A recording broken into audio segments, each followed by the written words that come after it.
Hey there, I'm Bill DeYoung. This is the Catalyst Sessions for Monday. It's the 4th of May, and I'm so happy that we all got this far. We got a ways to go, but it's May the 4th. This is our 25th show. It's kind of amazing. I want to introduce you to my new set right here. We're in my kitchen. I decided I'd shake things up a little bit. The light's a little better in here. Colleen Cherry is the volunteer program manager at SPCA Tampa Bay. She's also an actor and artistic associate at Job Site Theater, an actress and a singer. She's part of the Florida Bjorkestra, which I dearly love. And we have loads to talk about tonight in the Catalyst Sessions with Colleen Cherry. Hello there. Hi. May the 4th be with you. Happy how's everything going with you and Bowie over there? Things are good? Good, good. My dog is napping behind me, so... Well, there you. Hey, how about a song? Let's start things off with a tune, eh? Yeah. This is. Do you know who Jake Shimabukuro is? No. Jake Shimabukuro. He's a great ukulele player. He's like he was no rock and roll guy. He's like the most famous uke player in the world. And he swore to me that it's pronounced ukulele. Ooh. Is that? I've heard that. And I never say it because I'm uncultured. Well, I know, I forget constantly. But you got your uke there, your ukulele. What you gonna play for us? This is an original song. I haven't played my original songs publicly in like 5 years, so I dusted them off this weekend, and we'll see how it goes. All All right. right, this is called A Song for You.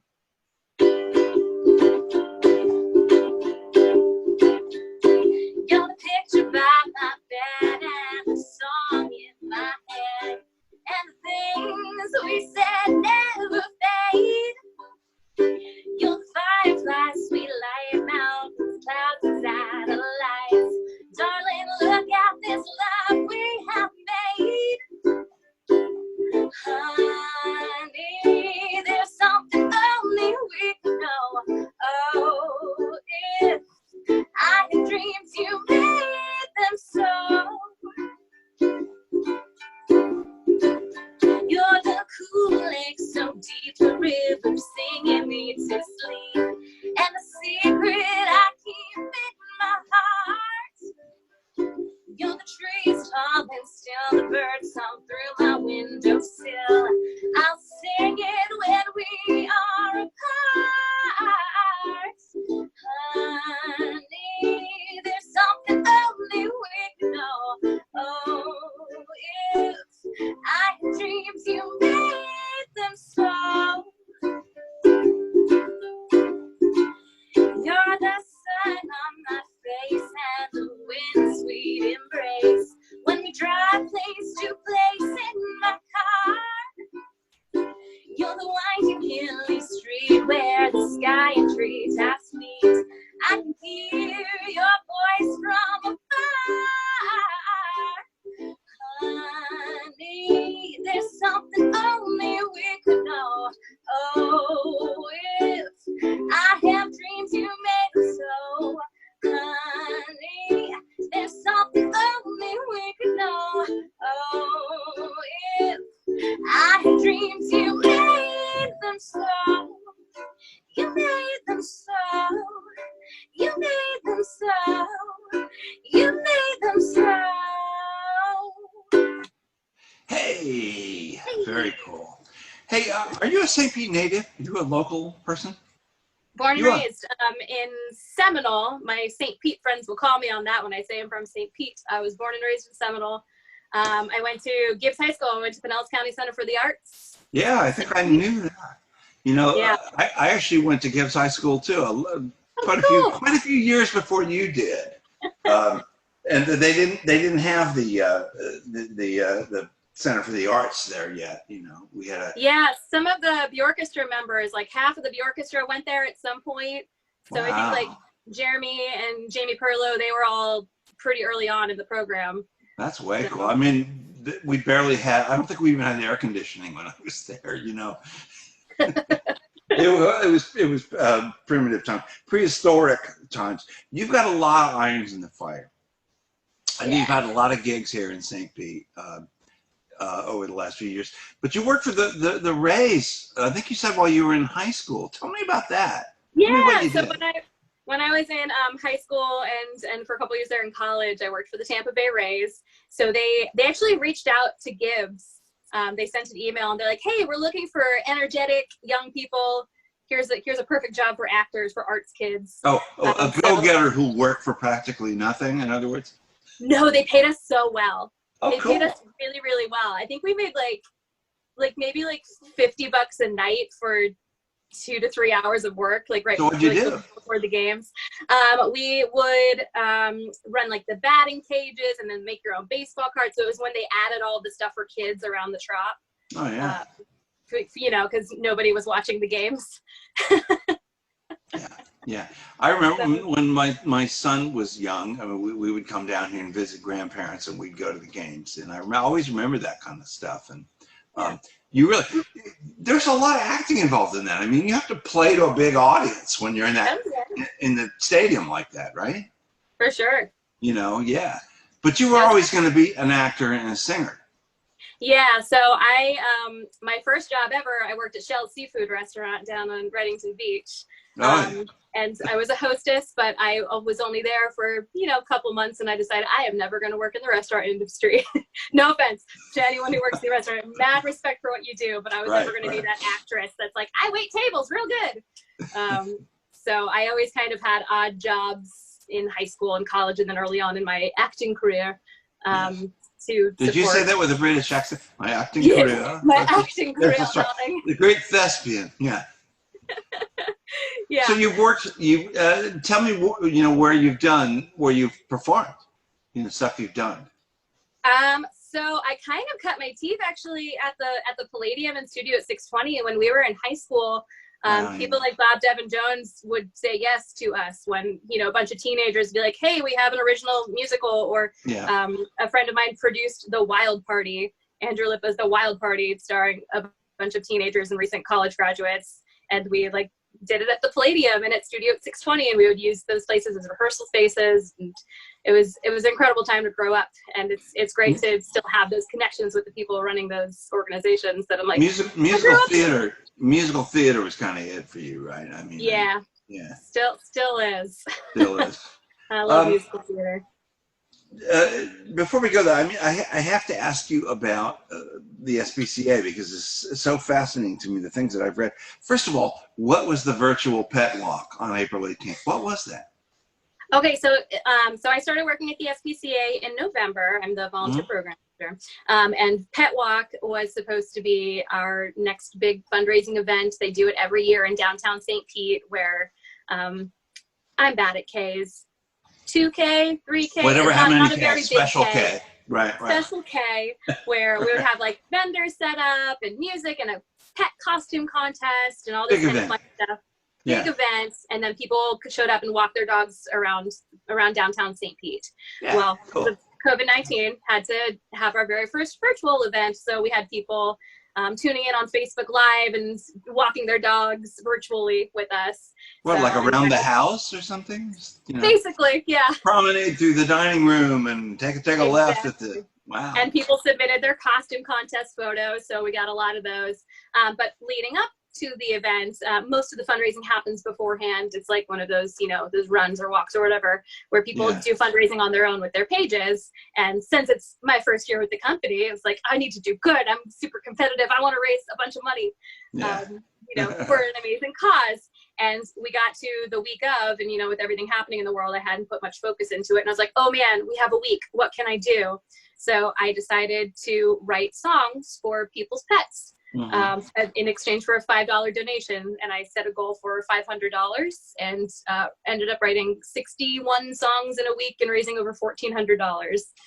So I didn't sleep. I mean, you're talking about songs on the uke, and here's a picture of Scruffy. How does he inspire you? 61 songs. 61 songs, and somehow it got to a point where some of them sounded the same, but for the most part, they sounded pretty unique. I think there's a CD in this somewhere. Apparently the idea caught on, and people said, that's kind of cool. Well, here's the fun thing. So my dad, who I should call him my manager now, because when I started doing it, he was like, I Googled it and there's nobody out there writing custom pet songs. So you need to start a business and do this. Charge people money. Dad. Yeah. And donate some of it back to the SPCA. I'm like, no, Dad, I don't have time for that. But he sent my story out to a bunch of local news stations. So Fox 13 picked it up and came and interviewed me at my house. I watched that. I saw that today. Yeah. Yeah, so that was really cool. That was just, my dad texted me while I was at work a couple days ago, and he's like, call me, it's important. So I'm thinking somebody is sick, somebody's in the hospital. And he's like, I got you an interview. Here's the number, give the guy a call. So, yeah, so hold on a minute. How do you do 61 different songs? You know, I'm going to do this one in A minor. I mean, huh? I don't know. A lot of the chord progression stayed the same because I'm limited in that aspect. I'm not a brilliant composer, but I changed up enough. But I think my improv training gave me the ideas or the inspiration to just keep coming up with songs, because it didn't take long to write the lyrics of the songs, because I do musical improv. I teach musical improv. I'm like, make a song up on the spot. So for the most part, I just made up the lyrics and I was like, cool, that works. Write it down. Wow. Where do you teach musical improv? American Stage. Yay, American Stage. Yeah. Is that something you're doing virtually now, or is that kind of, in limbo somewhere? That's kind of in limbo, just because with musical and with improv in general, it's so much about being in the moment, in the scene with people and their reaction. And it's so hard to do that virtually, and especially musically. With Zoom calls, if a piano is playing, the Zoom just picks up the piano and not the singers. Yeah. So it's hard to, it took us a while to figure out how to make that not happen. You saw the interview I did with Rebecca and Jeremy. It was a little off audio wise. One of the things we want to do as the Catalyst Sessions goes on, hopefully it won't go on forever, but eventually I'm going to start bringing people back and fixing like the audio, or the fact that in the early days, I had no idea what I was doing. And, you saw tops of people's heads and stuff like that. Tell me more about SPCA though. Adoptions are up nationally. What's that all about?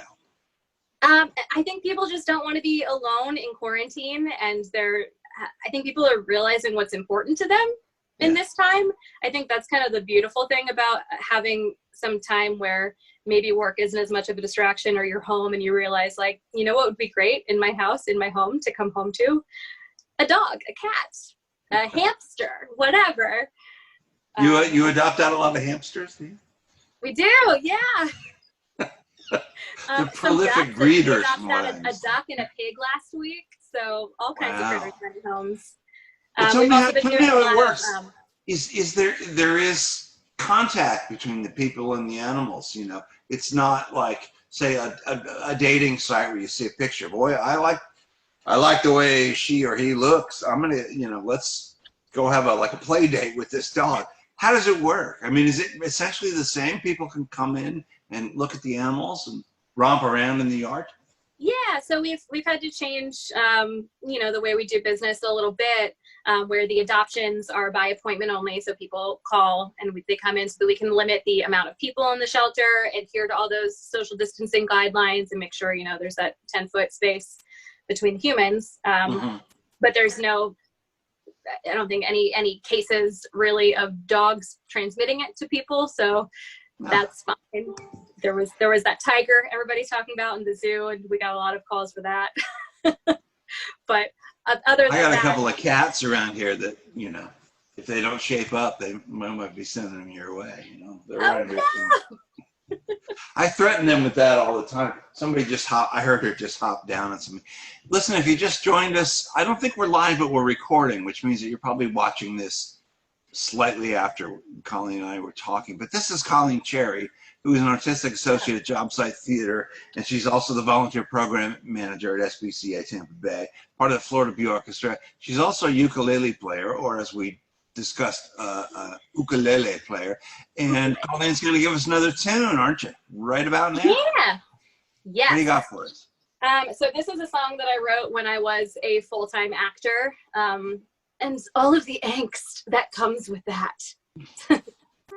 The song is called The Audition. Yeah, actors are angsty.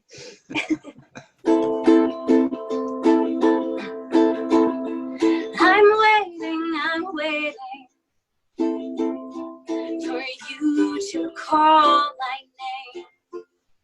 I'm so sick of sitting and playing the waiting game. When will it be my turn? Am I somebody else? Will you remember me? Or am I easy to forget?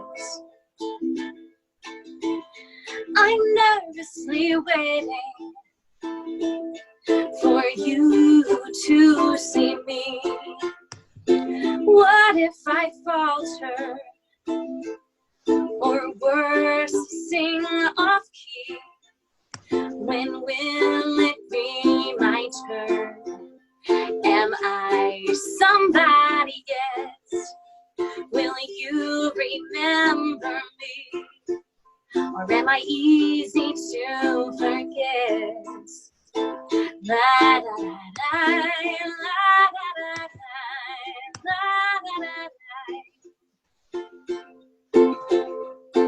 la da da da, la da da da, la da da da.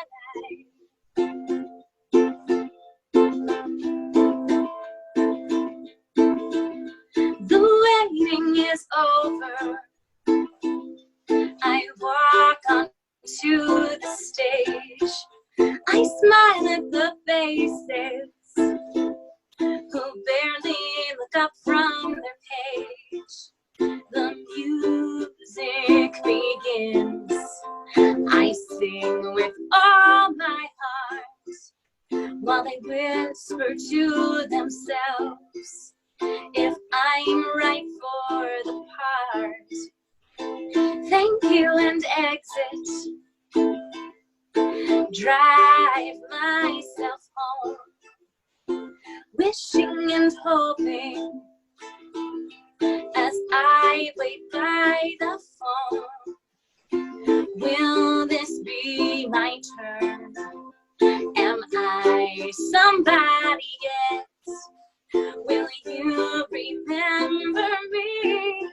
Or am I easy to forget? La da da da, la da da da, la da da da, la da da da, la da da da, la da da da, la da da da. That's beautiful.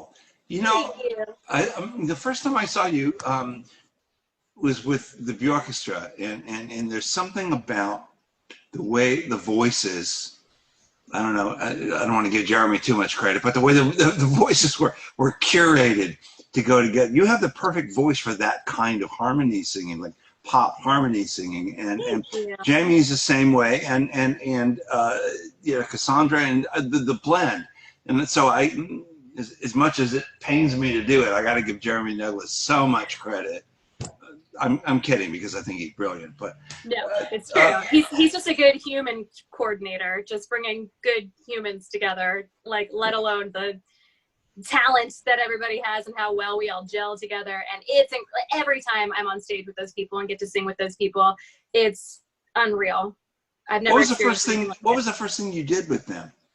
I sang backups for the Tori Amos and Peter Gabriel show. Right.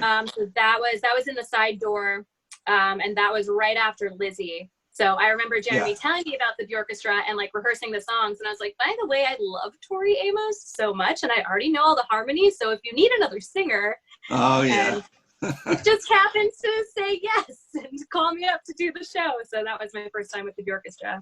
And you've kind of been there ever since. We lost a Buffy fest here, but I'm thinking of those amazing videos that you guys made, where you were all with 700 of you in one video, all singing the song. What was the song? The song that you did the lead on that one? Yeah, that was "Walk Through the Fire." Walk Through the Fire, which is one of the famous ones. Yeah. Was that, did you know that stuff already? I mean, are you guys such kindred spirits that you kind of know all the same music? Like, we're gonna do the Kate Bush show. Oh, I know all those songs. So with Buffy Fest, that kind of started out as like a joke. Like after Jeremy asked me to do the Bowie show, he asked me to sing the lead for Bowie, which was a friggin' dream come true. Yeah, I can imagine. And I brought a lot of theatricality to that. I was like, costume changes and events happening in the lobby, people face painting. So he's like, oh, cool, theater stuff, like adding things to it to make it like an immersive experience. Well, he's Mr. Theater these days, but yeah. So we started talking about like, well, what else can we do? Where else do we want to go with this? And I was like, it has been my dream since the 6th grade to do the Buffy the Vampire Slayer musical. And Jeremy, of course, like, oh my God, I love Buffy the musical. And we kind of joked about it. And then somehow Tony Armour from the St. Pete Clearwater Film Commission got wind of it and had a meeting with us and was like, oh, I can make that happen and get funding for you and help get actors from the show here because that will promote tourism here. So, you know, crazy, stupid idea. Who would think that? But people love that music from that episode. People love that stuff. Yeah, and nobody performs it live, you know. So that was cool. Yeah, but you're getting ready to do the 3rd one. I'm not stuttering here. It was a third one. And is there plans like when we come out of this, we're gonna nail this sucker? As soon as it is safe to be on stage with 20-something people in an 800-seat theater, yeah, we're doing it. Hopefully this year. I don't know if it's going to be safe enough to, but we're going to do it. It's an annual tradition now. So let me bring a picture up here. Can you see that? Ah, Lizzie. This, ladies and gentlemen, is Lizzie. It is a rock musical that Jobsite Theater did in 2016. You see Miss Cherry there in the front as the famous, legendary Lizzie Borden with the axe there and all. How much fun was this to do? My God. Oh, man. That show, I would do that show for the rest of my life, every single day if I could. That was a game changer for me. Like, as soon as I heard the music for it, it was like, I need to be in this show, and I want to be Lizzie. Like, I've never really been cast as the lead in a musical before. And I prepared. I got the sheet music. I went in and gave it my all in the audition and got cast with an incredible team, you know, with Jeremy as the music director. So that's the first time we got to work together. And that amazing band and David Jenkins directing and that cast. Talk about vocal blends. Like, God, those ladies, amazing. Well, that was my guess, really, that it had been probably where you actually first met Jeremy. And I have a second picture from Lizzie, which I have no idea. We met a long time ago because I produced a show at the Hideaway like 9 years ago, back when I used to play you knew him bar gigs and acoustic gigs. But Rebecca was who I made friends with, and we did a duos show. So me and my former boyfriend and Rebecca and Jeremy, and then another duo, all played our sets for original music. And then I think we all played like Wagon Wheel or something at the end together, like a big jam session. But we had met them, and I'd seen them a lot of times at Ale and the Witch, but it was Rebecca who I became friends with first. Oh, yeah, she's great. Isn't St. Petersburg great? I mean, don't you feel kind of blessed and fortunate to be here? Well, maybe not during this specific time, but during this time in history. There's so many wonderful people to collaborate with and to watch and listen to and be inspired by. I feel every day I'm looking around going, wow, it's so cool around here. It really is. I always planned, because I lived in New York for a year, and after college, my plan was to always move back. But St. Pete just kept getting cooler, and enough people kept saying yes, and it's such a great community to produce your own work in, that why would I leave? Why would I go somewhere else where I would have to bust my butt, you know? Yeah. Being a waiter and all that in a big city, where I'm like, I can stay here, my family is here, and there's so many amazing humans to collaborate with. Like, I think enough artists are realizing that and staying. That, like, and they're so supportive. I mean, that's the other thing that always gets me, is that everybody, it's not just Bob Devon, who is so wonderful at saying yes, of course, but it's everybody. As you know, I asked Jeremy, we have a little thing that we've done, a little video that's coming out on Saturday on the Sunshine Skyway anniversary. And it's a long story. We couldn't do the play, so we did a video of part of it. But there's about a minute and a half where my character, who is John Laro, is in a fantasy and he starts talking to people, and it's at like a cocktail party, and we had crowd noise, but I said, you know, it needs piano. It needs a little cocktail. I called Jeremy and I said, can you give me a minute and a half of piano music? I had it in like 2 hours. You know, we mixed the audio, and that's the way it works in this town. You can just say, hey, can you help me out? And Yeah. well, listen, I wanted to, before we go, and I want to pull one more song out of you. Tell me about Give Job Site 2020. I mean, you were an artistic associate at Job Site, and it seems to me everybody who's in job sites in David's orbit busts their butts to, you know, make sure that Job Site is breathing well. You know, tell me about Give Job Site 2020. You raised a lot of money. Tell me what happened. Yeah, it was a record. It was a record for us. So we moved into a virtual day of giving rather than trying to produce these big fundraising events where we probably end up spending more money on the event itself than we'd actually raise. Yeah. You know, we know our audience. We know what they want. We know how they respond. We took some time to learn that.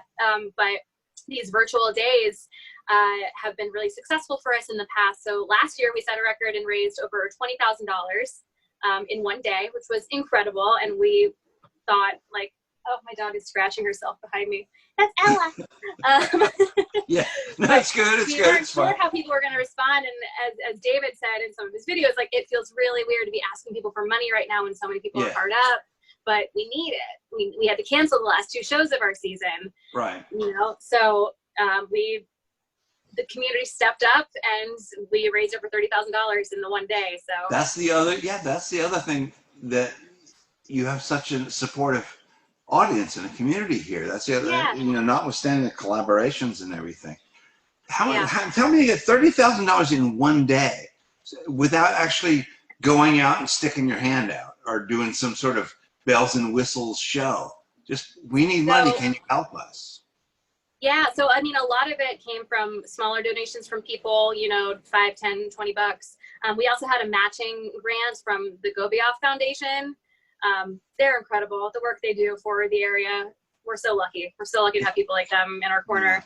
So they did a match. I know the board contributed a certain amount, but a huge percent of that was just people making small donations, enough people giving $20, $40 our way. So that's our community. And we're going to be on a Zoom call on Thursday, all the artistic associates on Job Site, Facebook Live, drinking and raising a glass and celebrating with everybody. So when is that happening? What time? That's going to be Thursday at 8 o'clock.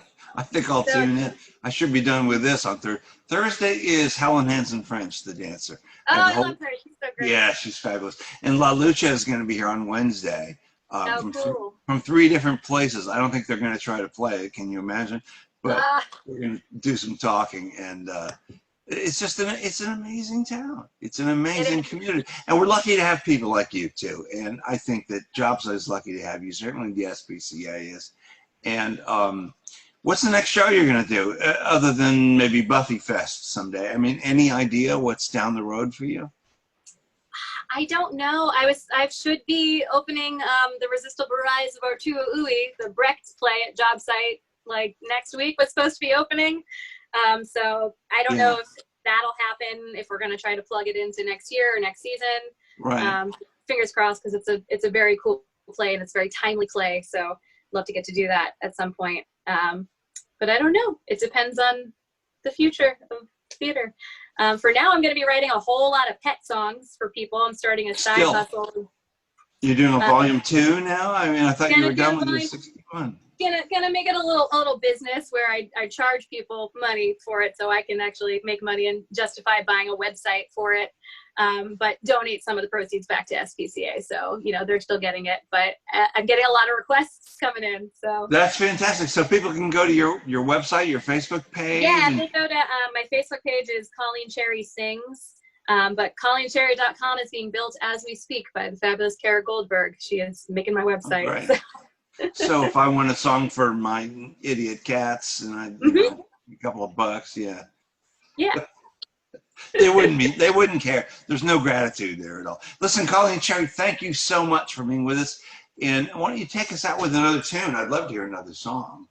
All right, great. Thank you so much, Bill. You're amazing for everything you're doing for the community too. I really appreciate it.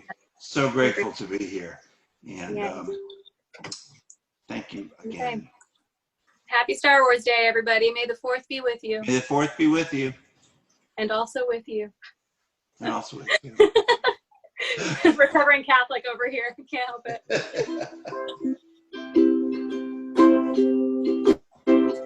Oh, darling, slip your heart into my hands.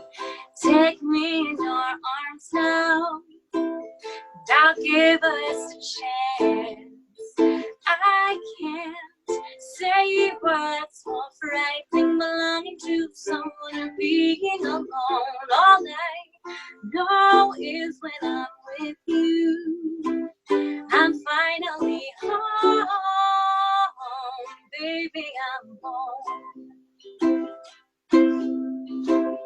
My heart was broken and in repair when I heard your voice say you'd always be there. I can't say what's more frightening, belonging to someone or being alone. All I know is when I'm with you, I'm finally home. Baby, I'm home. Feel you breathe into me. Let's dance until we're free, until the world can't tell you apart from me.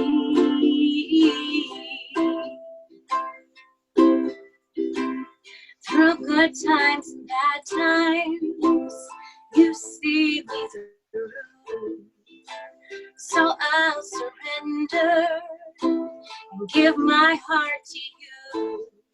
I still can't say what's more frightening, belonging to someone or being alone. All I know is when I'm with you, I'm finally home.